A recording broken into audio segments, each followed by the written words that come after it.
Meditações de São José, Prelazia da Santa Cruz e Opus Dei, terceiro domingo. Ver os filhos crescerem é uma das maiores alegrias que a vida tem a oferecer. São José experimentou essa alegria ao ver que Jesus crescia em sabedoria, estatura e graça diante de Deus e diante dos homens. Lucas capítulo 2, versículo 52. A principal missão dos pais é preparar seus filhos para que eles, por sua vez, possam encontrar e realizar a sua própria missão. José, através de seu cuidado carinhoso, preparou Jesus em seus primeiros passos na terra.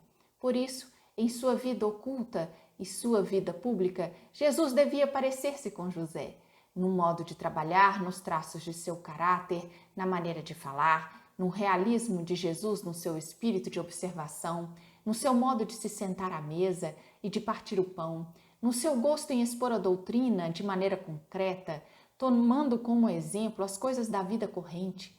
Reflete-se o que foi a infância e a juventude de Jesus e, portanto, o seu convívio com José. Com certeza, José terá ouvido ressoar na sinagoga durante a oração dos Salmos que o Deus de Israel é um Deus de ternura. E essa foi a sua atitude de pai em relação a Jesus.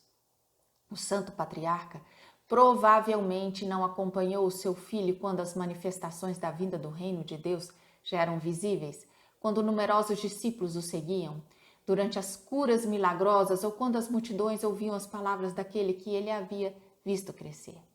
São José, pelo contrário, sempre atuou na discrição da educação familiar, nesse ambiente doméstico tão escondido, mas ao mesmo tempo tão fecundo e cheio de amor. Os frutos daqueles anos não tardaram em chegar.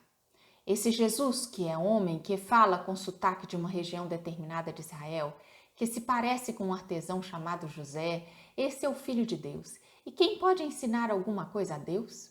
Mas é realmente um homem e vive normalmente, primeiro como criança, depois como adolescente, ajudando na oficina de José, finalmente como homem maduro, na plenitude da idade. A ternura de José continua viva através daquele filho que cresceu sobre o seu teto e que é tão parecido com ele. O ensino da lei de Moisés era a obrigação e o privilégio do pai da família. Portanto, foi José quem teve a peculiar tarefa de ensinar ao Messias a história de Israel e a fé da aliança. Maria e o seu marido viram que Jesus era uma criança como tantas outras, mas ao mesmo tempo sabiam que todo o mistério de Deus habitava nele. Foi confiada a eles a responsabilidade de dar no nome de Jesus, a segunda pessoa da Santíssima Trindade, encarnada, e educá-lo na tradição do povo escolhido. O profeta escreve: "Quando Israel era criança, eu já o amava e desde o Egito chamei meu filho." Era para eles como quem leva uma criança ao colo e rebaixava-me a dar-lhes de comer. Oséias capítulo 11, versículos de 1 a 4. A tradição cristã viu neste oráculo uma referência a Cristo e também se pode ver uma referência a Maria e José. O amor de Deus a Israel é comparado ao amor de um pai e de uma mãe por seu filho. Foi Deus que sempre cuidou de seu filho, mas o fez através da Sagrada Família. É Deus que ensina, mas através dos homens. Uma criança pequena em Israel passaria a maior parte do seu tempo brincando com as outras crianças da sua idade na rua ou nas praças. As praças da cidade se encherão de meninos e meninas a brincar. Zacarias capítulo 8, versículo 5, diz o profeta. E o Senhor também fala de crianças sentadas nas praças, em Mateus capítulo 11, versículo 16. A vida em Nazaré era uma vida ao ar livre. Nesse contexto, os pais davam aos seus pequenos os primeiros rudimentos de instrução na fé. Ouve, meu filho, a instrução de seu pai. Não desprezes o ensinamento de tua mãe. Isto será, pois, um diadema de graça para a tua cabeça e um colar para o teu pescoço. Provérbios capítulo 8, versículo 8.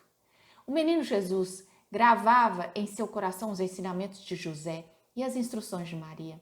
Os ensinamentos que São José dava a seu filho são o que hoje chamamos de catequese familiar, a transmissão da fé tanto vivida com essa palavra.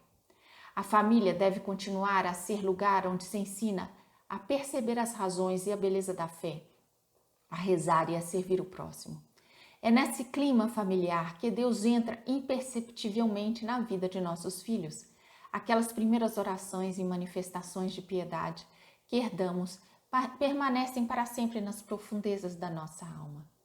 Santa Maria e São José não somente ensinaram a Cristo os costumes e a lei de Moisés, mas, descobrindo o mistério de Deus em seu Filho, perceberam que eles mesmos aprenderiam muito com Jesus.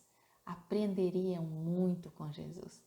O evangelista São Lucas repete 2 vezes que Maria guardava e meditava em seu coração os acontecimentos e as palavras de seu filho.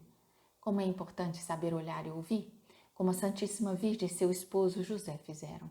Quantas vezes, ao ver Jesus, o Santo Patriarca deve ter ficado admirado ao pensar como Deus é bom, como é amável e terno, como é paciente e próximo a nós.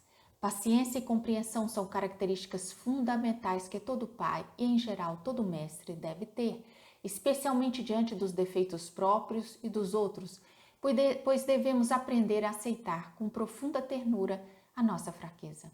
O maligno faz-nos olhar para a nossa fragilidade com juízo negativo.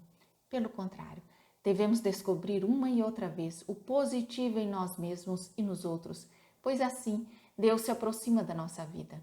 A verdade vinda de Deus não nos condena, mas acolhe-nos, abraça-nos, ampara-nos, perdoa-nos. A verdade apresenta-se-nos sempre como o Pai misericordioso da parábola vem ao nosso encontro. Devolve-nos a dignidade, levanta-nos. Não há nada que anime mais a uma melhora da conduta do que um estímulo, a palavra amável, a compreensão perante a fraqueza. São José aprendeu de seu filho, que era Deus, ao ver o mundo com compaixão e ternura. São José Maria Escrivá costumava dizer: José era um grande carinho de Jesus Cristo. Maria era sua mãe, a quem ele amava com loucura. Portanto, vamos ter uma grande devoção a São José, uma devoção terna, delicada, fina e afetuosa. Nós o chamamos de nosso Pai e nosso Senhor. Dirijamo-nos a Ele como filhos constantemente e, através dele, vamos a Maria, dialogando com os dois.